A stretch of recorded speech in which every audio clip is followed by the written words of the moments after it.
Hey guys, GHAZZY TV here with another Zero to Hero Path of Exile project video. In this one, we're going to go through part 2 of the Eye of Winter Saboteur Miner build. This is originally a build that I've taken from Path of Math, and we made a scuffed, low-budget version out of this build. In the first video, we talked about this build theoretically, and now, as you can see in the gameplay footage, we played some through the Act 1 up to 10, and the early start of getting into the early stage mappings. So I just wanted to mention a few things that we've done. The tree itself hasn't really changed. The process is going to be the same. The way we're going to approach early stage mapping is something I will cover in this video because I think it's rather important to mention. So we started off with leveling with Frostblink, Orb Storm, Stormblast Mines, Frost Bomb, the generic leveling with spells, and then we later transitioned into using Orb Storms together with the Stormblast Mines setup and just went ham with that. I started the skill tree by following the endgame tree, which I think a lot of people that are new and newer players would actually do, and that's taking these couple of nodes out of this. Normally, I would recommend that you take these nodes through elemental damage into trickery, pick up the life nodes, and then saboteur, skip the assassination, and then move up here to pick up both the volatile mines and successive detonations. And after this, I would actually pick up the written in blood, and then either go down here for Blood Drinker or go on the left for Heart and Soul and up to Cruel Preparation. I did encounter some situations where I felt that I focused a little bit too much on damage early on rather than actually picking up the life nodes, so I would recommend picking up life nodes rather early.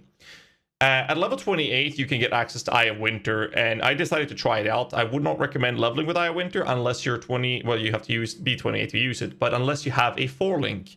And the reason for that is because you want to have Swift Assembly. And due to the way of Eye of Winter's working, I would recommend the support teams to be a Blast Chain Mine, Eye of Winter, Swift Assembly, Blast Chain Mine support, and Added Cold. Or if you have a blue on your 4-link, use an Added Lightning temporarily till you can get proper colors. Those are the 4 links I would use to level with. It completely demolishes bosses. It's insane how good it is. Clearing with Eye of Winter is a little bit tricky.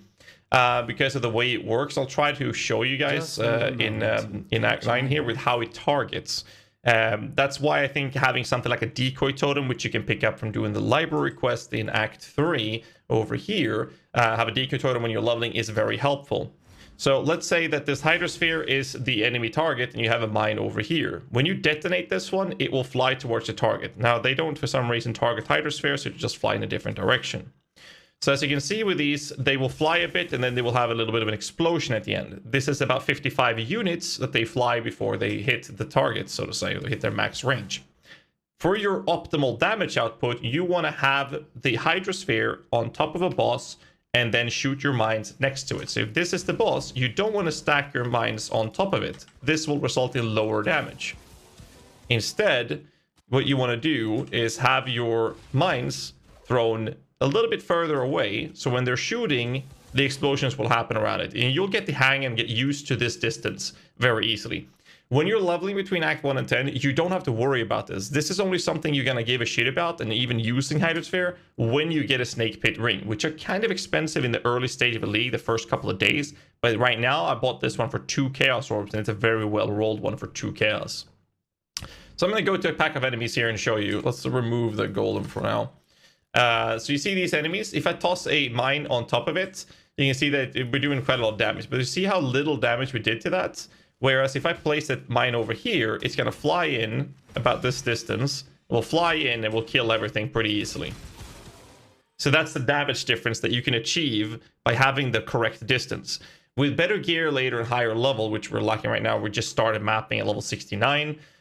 We actually managed, after we got level 68 and we equipped some early stage gear on this character, we actually did all the labs, including Uber Lab, which was absolutely crazy to see with the damage you can achieve with this build on a mere 4-link with a Tremor Rod. So basically the position is something I'll mention more in the next video, because it's going to be more relevant then.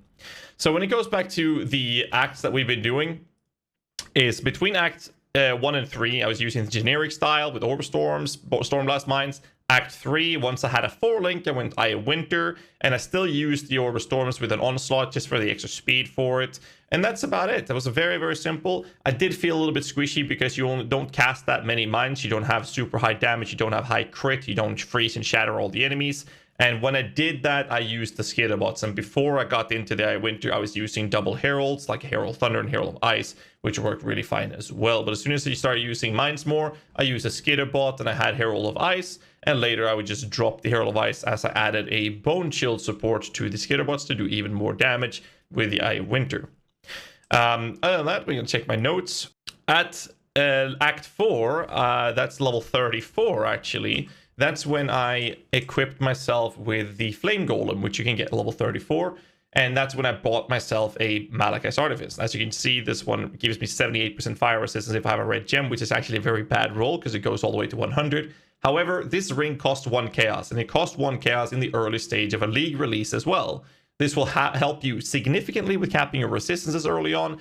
And what happens is that you get Elemental Equilibrium on a minion. This is the only way minions can get Elemental Equilibrium. And this allows you to have fire elemental equilibrium on enemies. And what that means is that enemies get increased fire resistance, but lower cold and lightning. Hence your heralds, hence your Winter, and all of your damage will be significantly boosted.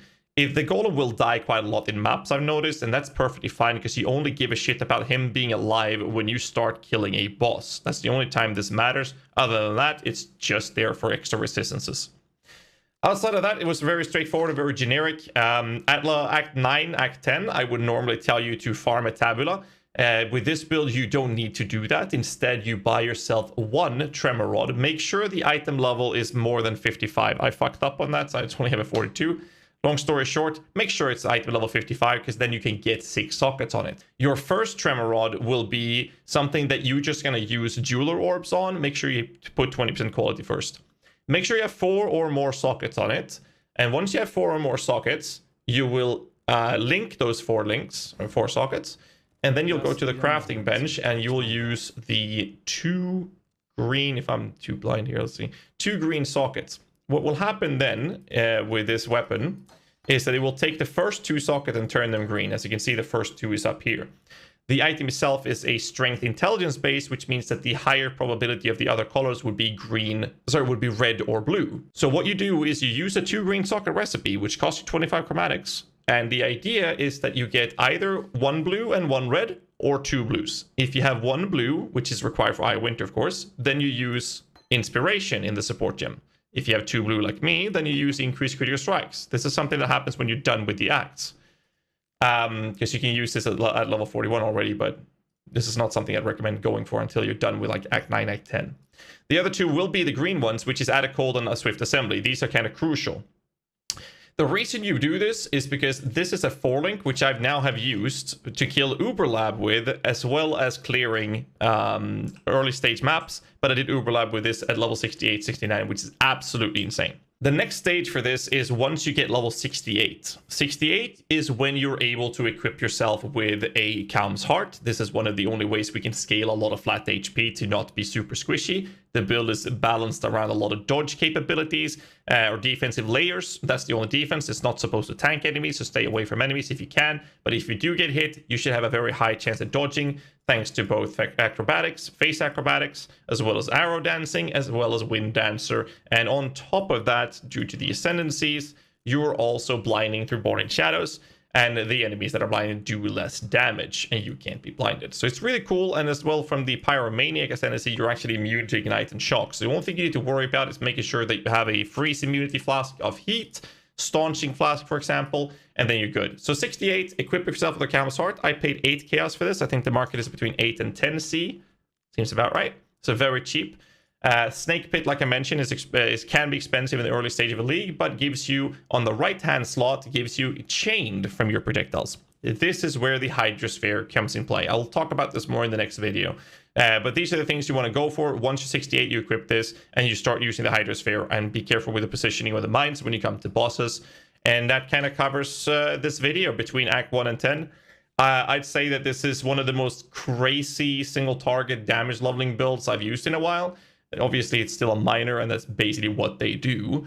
But I had a lot of good times. I can't even speak. I had a lot of fun doing this.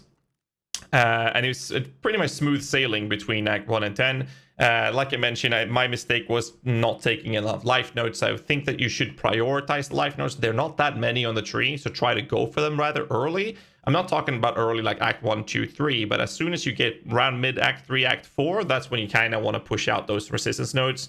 Specifically, or I would like to mention the Cruel Preparation because it helps you with a little bit of resistances to help you cap that. The Malachus Artifice helps you, but Malachus Artifice also gives you minus 20% to all resistances, which means that the Cold and Lightning will need more pressure, but your fire resistance should be entirely sorted through this ring, at least till you're done with all the 10 acts. That's basically it. Another quick mention is that I would ignore crit nodes like Doomcast, Throatseeker, Snowforged, as well as Heartseeker till a later stage. Obviously, clusters will be the last thing, but take the crit nodes last.